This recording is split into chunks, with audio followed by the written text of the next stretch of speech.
Good afternoon, and welcome to We Believe Digital Newsbreak. We're really delighted that you're joining us today from downtown Jackson, Mississippi. It feels today like the eyes of the world are on our city, and it's a beautiful thing. Jackson, Mississippi, they're seeing us.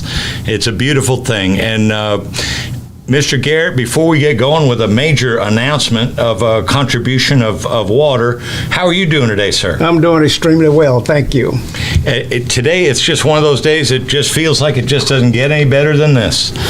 So we're coming to you today from our We Believe Digital Studios. We're so happy you're with us. We have a major announcement to make that's just released to the public just very recently, a partnership between J.P. Morgan Chase and the United Way of the Capital Area, two amazing organizations.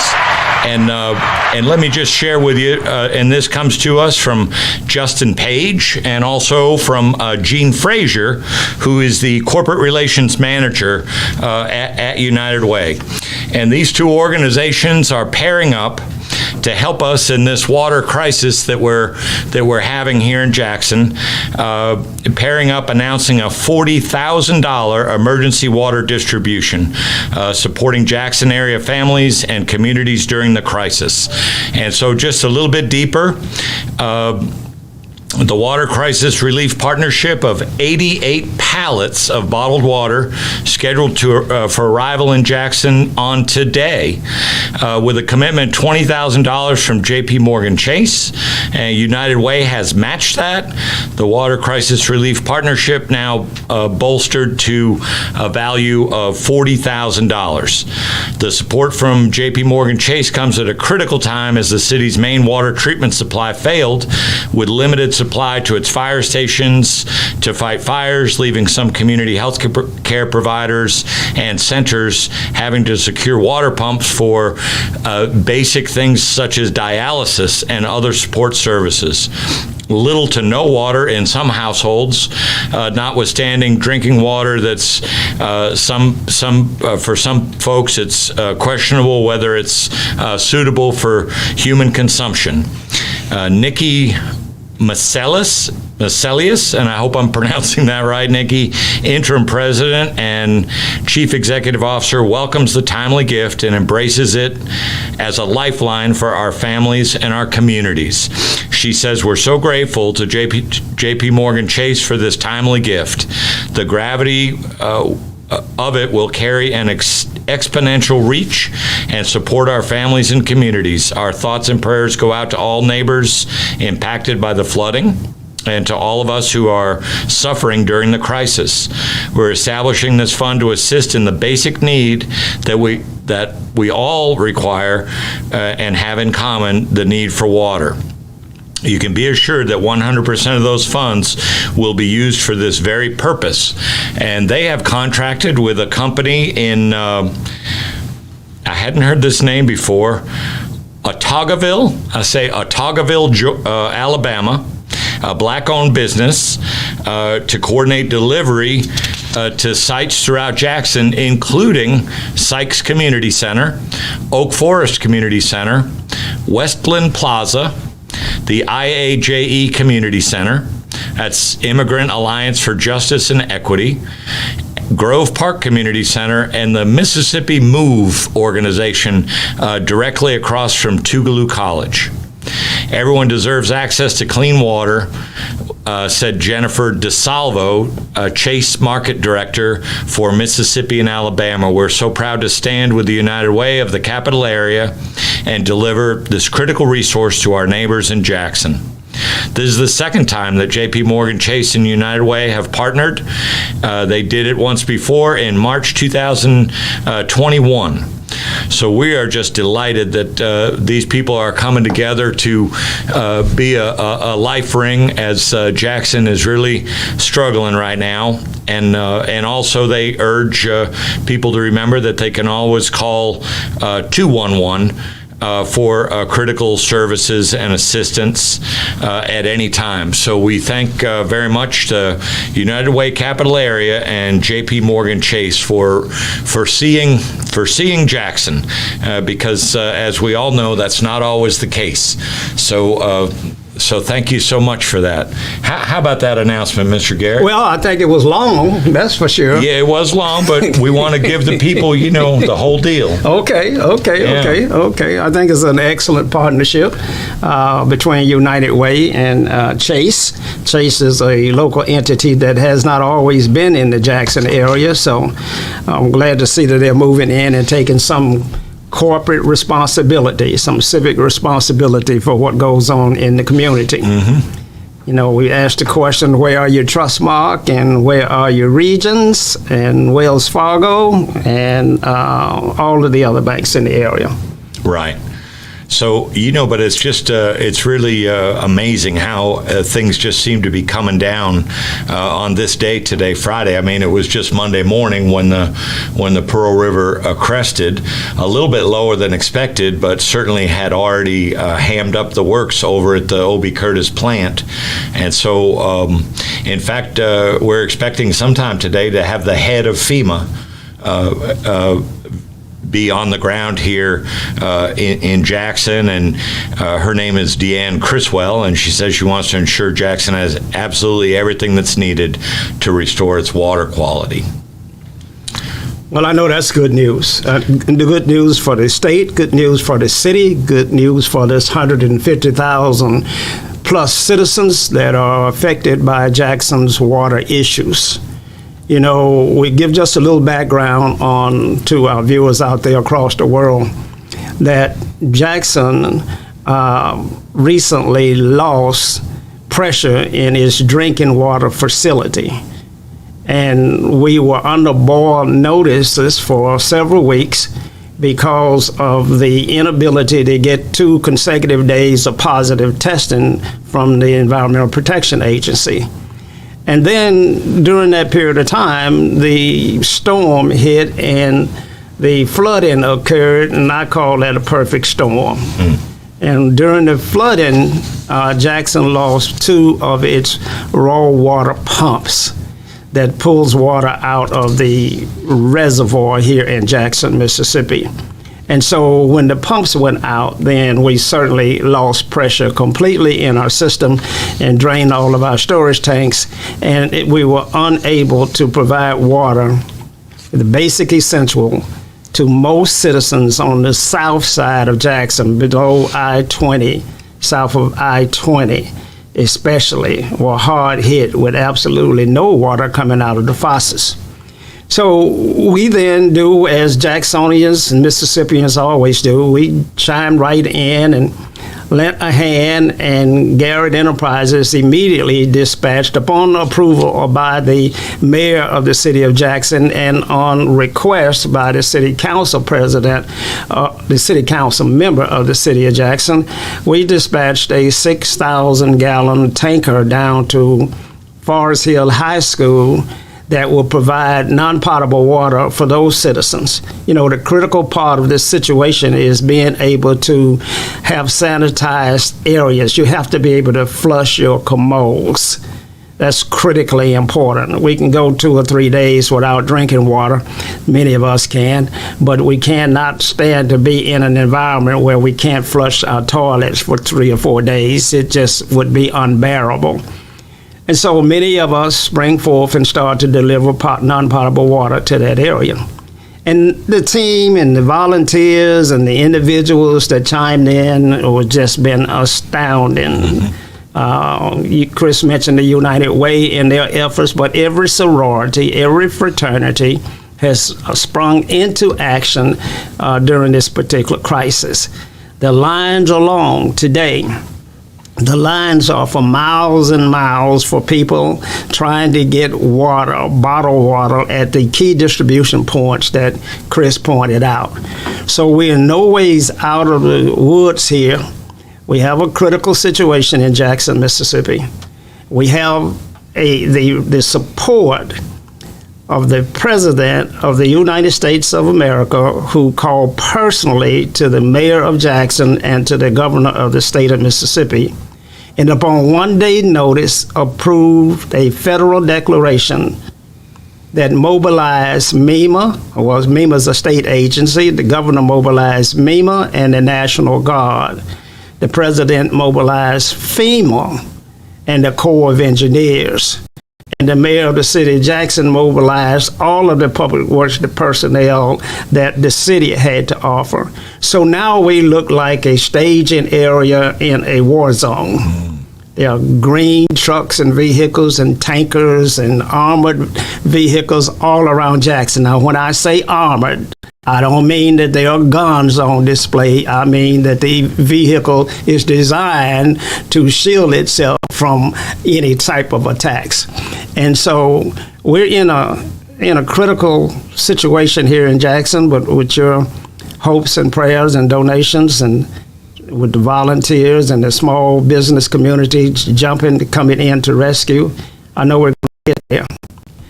Chris, there's one major concern we have about our current situation. We have not seen the press conferences that featured both the mayor and the governor at the same time. I think we saw one for the first time this morning, late yesterday evening. There were dueling press conference, one with the mayor and the head of MEMA, and one with the governor and the head of MEMA, and then one with the mayor with his environmental protection people. So to see them come together is a great sign that we are willing and ready to work together here in Jackson, Mississippi. So I hope our governor and I hope our mayor come with a unified plan that addresses these issues in Jackson. And during the emergency, Chris, all of your purchasing procurement rules are suspended. And so the mayor needs to have the ability, the autonomy to select vendors and contractors to provide services in his city. He should not lose that authority to a state government or to a federal government. If he does, then it's tantamount to some form of a takeover. And so we certainly don't want that to happen, and the governor has indicated that the state has no interest in that. But let's just see how this $1 billion is going to flow in this poor community. Will it, in fact, not only fix the problems with our water department, but provide jobs and opportunities for black contractors and black businesses? And I say that because historically, white businesses have always gotten the largest, the most of it anyway. So now we need some specific emphasis on our small contractors and let them be involved in any way that they possibly can. Let Jacksonians help fix Jackson's problems. That's critically important to me. Yes, and let's hope they can see. I mean, I think you can't turn on the national news now without seeing coverage going on this issue, and I think that, in some ways it just, puts a focus on things and encourages partnership. I know the president was asked early this morning, about the situation, and he said that he has released every resource that he can possibly release and called on the governor to act. Well, that's good news. President Biden has gotten a lot done, Chris. I mean, I don't know of any president that has got as many things done this quickly as our president in Washington, D.C. has. I mean, the measures in terms of the anti-inflation bill, the way he responded to the pandemic, the ARPA funds that flow through, the PPP loans to the business community, the emphasis on poor schools and how the funds were allocated, where your poor schools were supposed to get the most benefit from the funding source. And so this president and Vice President Kamala Harris have just really responded during this crisis that we're in. Yeah, and the student loan forgiveness, another thing on that list. Yeah, tremendous. And I know he was terribly upset and defeated by the reversal of Roe versus Wade, but he still has had some tremendous victories, and the appointment to the young lady to the Supreme Court. That's right. I just think that Joe Biden is one of the best presidents that we've had of all times. I was just reading yesterday. Just to dovetail into what you're saying, I was just reading yesterday on one of these conservative blogs or whatever, and they were reminding the public again about how, when Judge Ketanji Brown Jackson went before the Senate and was grilled about, what is a woman, by Marsha Blackburn in Tennessee, one of the senators from Tennessee, and just so many people are so invested in division, dividing our people, but yet here we're seeing now, as you just articulated, we're just seeing a level of cooperation and people going out of their way to help us in this time of need, and it's a beautiful thing. The more we can let go of this division and just realize that people are people, and human beings need water, and they need clean drinking water in order to survive. Yeah. Chris, I know we're getting ready to go to a commercial. We're about halfway through our program here today. And so, you're watching Newsbreak with Socrates Garrett and Chris Young on WeBelieveDigital.com. We're being seen on Facebook, YouTube, Roku TV, in 139 countries all over the world. We want you to go to our website and hit the donate button so that you can assist us in continuing to bring this kind of information to a broader audience than traditional media outlets are able to do. We want you to advertise with us. We want you to call us at 800-492-5186 to advertise with us, or to even participate in the conversation and the dialogue that we're having here today. So stay tuned. We'll be right back after this commercial. Let's read and learn together. Meet Mason. Written by Mary Tate. Illustrated by David. Mason is a young, inspired learner. Walk with him as he uses his 5 senses to explore the world around him. Your young one can learn to identify shapes, numbers, letters, and more with Meet Mason. Available now on Amazon.com.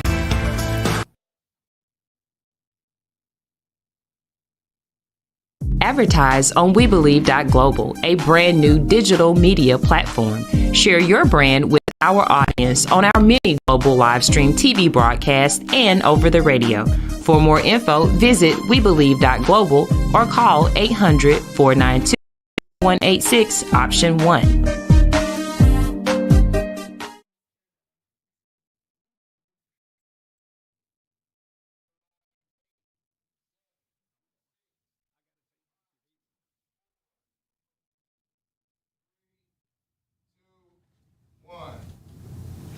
Welcome back. Thank you very much for paying attention to our sponsors and our advertisers. And welcome back to We Believe Digital News Break. We, one thing that really caught my eye first thing this morning, Jackson Public Schools, realizing that, parents are working, the state of the water in the households is in flux, and they're providing 2,500 grab-and-go breakfasts and about 5,000 lunches daily during this water crisis. Jackson Public Schools stepping up, working with different people to make sure that these children are being taken care of while all this chaos is going on. Well, I tell you, everybody steps up. Yeah.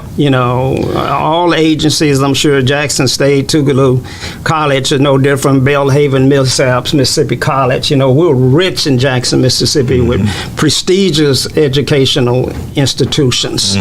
And our superintendents like to call the students scholars. The scholars at Jackson Public Schools are in a virtual learning situation during this crisis, but I'm certain that they will be back in their classrooms no later than the first of the week. Right.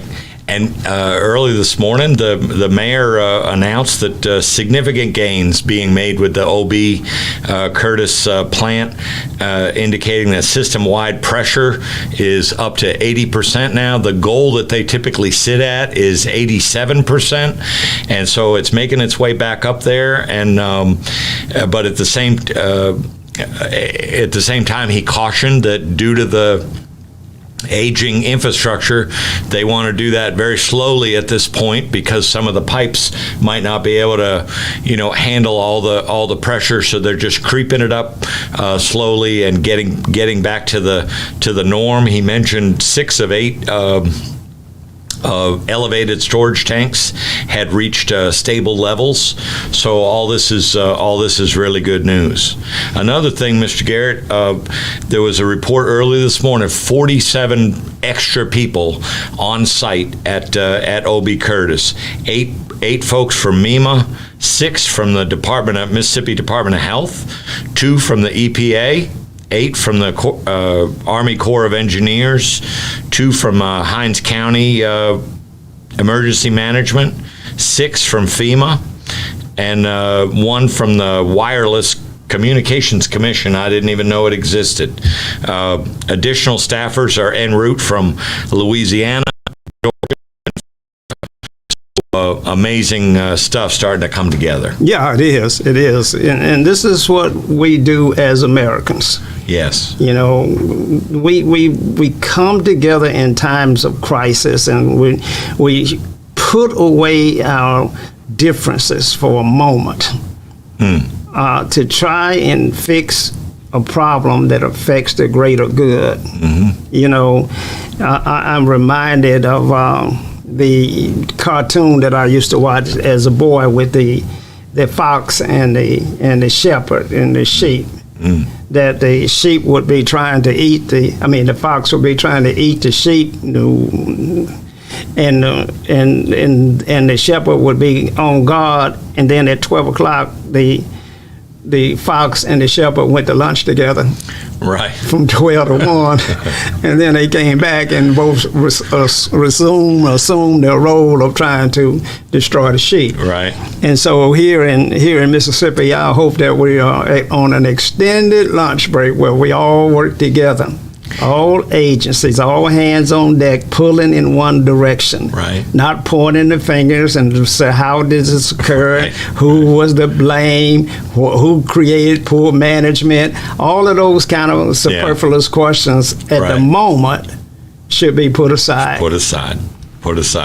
And it sure looks with this staffing, which is critical, it looks like, and it reminds me all the time, you're reminding me about, we need to get the right people on the bus, and then we need to get the right people in the right seats on the bus. Absolutely. So it looked like hopefully we're getting the right people. It looks like a lot of different areas of expertise here, all kind of descending on this plant and doing what we can do to get it back up to optimal performance. Yes, yeah. It certainly, from a control standpoint, bringing all of the talent that you can to the team. Even though you can have but one pitcher at a time. And so all of the information and all of the best advice that you have has to be provided to these technical people inside of Jackson's own Public Works Department so that they can continue to operate and manage the plant long after this wonderful dream team has gone. Right. And so I trust that that's being done that way. That'll be wonderful. The announcement was made as well. We have the state water distribution sites. I'll just run through that list with you quickly. Cardozo Middle School, Smith Wills Stadium, Metro Center Mall, Mississippi State Fairgrounds, Northwest Jackson Middle School, Hinds Community College, and Davis Road Park. All those sites open daily from 9 a.m. to 6:30 p.m. water distribution sites. We got privy to a call just yesterday as far away as Michigan someone calling and looking to send a truckload of water down here. So it's just a beautiful thing. Yeah, and let me just kind of toot my own horn a bit. Socrates Garrett Enterprises was featured on the front page of the Wall Street Journal. There's a photo there of 2 employees with a tanker truck providing non-potable water to the citizens of Jackson. We also were featured in the Root magazine as being a provider of water to the citizens of Jackson. So we're a small African-American owned business of some 42 years in operation. And we participated in disaster recovery all over the world. We were in Puerto Rico a couple years ago, assisting them with their shelter-in-place program. We were in Houston doing Harvey, helping them with the drainage and all of the devastation that was there in Houston. We were there at Katrina under Governor Haley Barbour and assisted with the rebuilding of the southern part of the state of Mississippi. We were a prime contractor for Jackson, Mississippi on the April 8th storm, where we completed a complete recovery and removal of all of the debris in Jackson, Mississippi. So this firm, Socrates Garrett Enterprises, has been here for a while, and we've been on the front line every step of the way, and we're proud of that, and we're proud we're able to serve, and we look forward to continuing that tradition. It's a beautiful thing. Got to be very gratifying when you know that you've got the resources to reach out there and really make a significant impact at the time it's needed the most. It must be very, very gratifying. It is. It's why you get up every day. You get up every morning to try and make a difference. Mm-hmm. You know, sometimes, citizens really don't understand the role of small business owners, and probably not large business owners either, but particularly small business owners, because of small businesses are much like households, that it has to figure out how to feed the family every day. We have our payroll normally is a weekly payroll for most of our employees, and during the week you will have to do several advances, and that's even at Garrett Enterprises. We don't have anyone that's working for us that's less than $15 an hour. Most of them are $20 or $22 an hour that are employed by us. But yet, it still requires some additional assistance when we are in the poorest state in the nation, and 40-some% of Jackson's population lives below the poverty line. Then you have to do special things, right? And businesses have to be sensitized to the needs of its citizens. Let me run through a few items for coming up for the weekend with at some of the usual places. So tomorrow, 11 a.m., Grove Park and Sykes Community Center.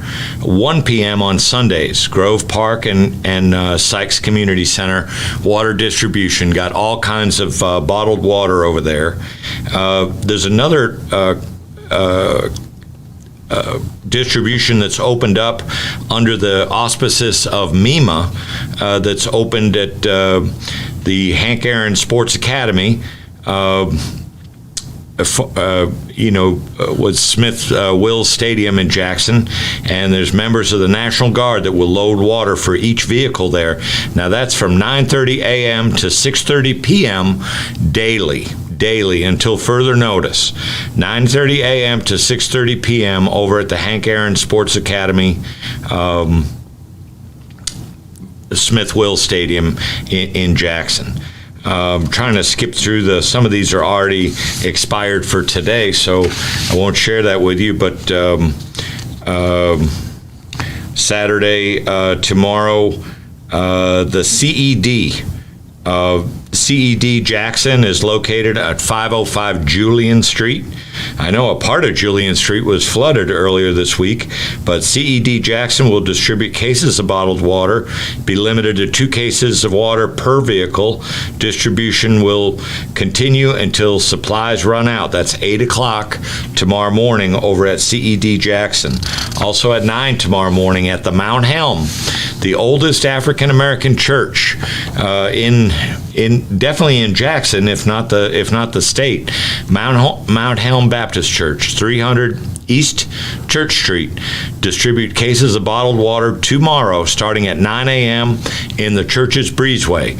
Non-potable water will also be available at the church's parking lot. So that's Mount Helm tomorrow at 9 a.m. And then St. Paul Church of God in Christ at 3328 Oak Forest Drive. Drive-through format, receive 1 case per car, 11 a.m. on tomorrow morning. And then at 3 p.m. tomorrow, the E.E. Rogers Seventh-day Adventist School, located at 5125B Robinson Road. First come, first serve, 3 p.m. on tomorrow. Now, I retrieved this information from the WLBT website. They seem to do a marvelous job keeping up on everything, so that's a good source for you to go and check. I know Mississippi Today and the Mississippi Free Press are also putting out the listings, as I'm sure APT and other broadcast stations are as well. So just to update you on that. Well, yeah, and we want to just congratulate and see how proud we are of all of our citizens that have been interviewed on the national news outlets. We know that our mayor has been on MSNBC, on CNN. He's been all over the country on this crisis. We know that our governor has been featured on national news and media. And so, you know, those individuals that represent us have a tremendous responsibility to put forth Mississippi in the best light that we can, even in our darkest moments, even when we have trouble and tragedy. There's so much to be thankful for. You know, that God spared us from the flood that we anticipated here last week. The river did not flood at 36 feet as was predicted, went to 35.5 feet, and then it resided. So, you know, we got so much to be grateful for, and our leaders have to be there. I want to send a shout out to Onetta Starling. Her sorority has been bringing in bottled water. Matter of fact, we have cases of water on our dock here at Garrett Enterprises that will be distributed shortly. But Onetta spent 30 years as the assistant district attorney in the state of Mississippi, recently retired, and now is actively involved in this community, still trying to make a difference. And those stories are not told often by main media, but that's the job of We Believe Digital, to get a little deeper, to look into who's doing what a little bit closer, to congratulate those that have made a difference, to assist those that change their ways when they put forth negative concepts and ideas about what's going on in Jackson, Mississippi. And so we're very proud of Mississippian and especially Jacksonians. My prayers go out to this mayor. Mm-hmm. You know, it's a difficult task being a mayor of a city that lacks resources. You know, it's pretty easy to govern a family when you have all of the resources that you need to pay for college, to buy food, to provide shelter. It's pretty easy to manage that. But when you don't have enough to go around, when you have to decide between which child goes to college and which child does not go to college, when you have to decide which one gets shoes and which one must wait, that is a difficult management task. And, you know, that's what we have here in Mississippi. Not enough resources, not enough revenue, not enough tax base to take care and maintain and to fix an aging water system that includes thousands of miles of distribution lines that are old. Some of them still have clay pipes in the ground. And then let's not forget about all our citizens out here, because after this distribution system is fixed, you know, you tap into the main line, but the citizen is responsible for all of the laterals from the meter back to the house. And those lines are old and aging and need to be replaced. You know, Jackson still has 2-inch water lines in some of its main streets, and 2-inch water lines will not provide fire protection adequately. So we got some difficult days ahead, as Martin Luther King said, but I believe we're going to make it, Chris. We are going to make it. That's some really, I just wonder about that. They keep bringing up the thing with the water pressure for the fire, but I'm not aware since last weekend of any kind of fires in the area. So another thing to be grateful for. Thank God, good. Haven't had to put that under pressure. Right. Well, Mr. Garrett, I think we're just about out the list, and again, we want to thank so many people that have made donations and contributions of bottled water, and especially for this notice that we received from Mrs. Frazier at United Way, and that $40,000, 88 pallets worth of bottled water showing up in Jackson today for distribution. Thank you, J.P. Morgan Chase and the United Way, our very own United Way Capital Area. So we thank you for listening today. We'll be back with you again on Tuesday. We air on Tuesday at 1:30, and then on Wednesdays at 5 p.m. and Fridays at 2 p.m. So we look forward to seeing you on Tuesday. We hope you have the best weekend possible, and stay safe out there. Thank you.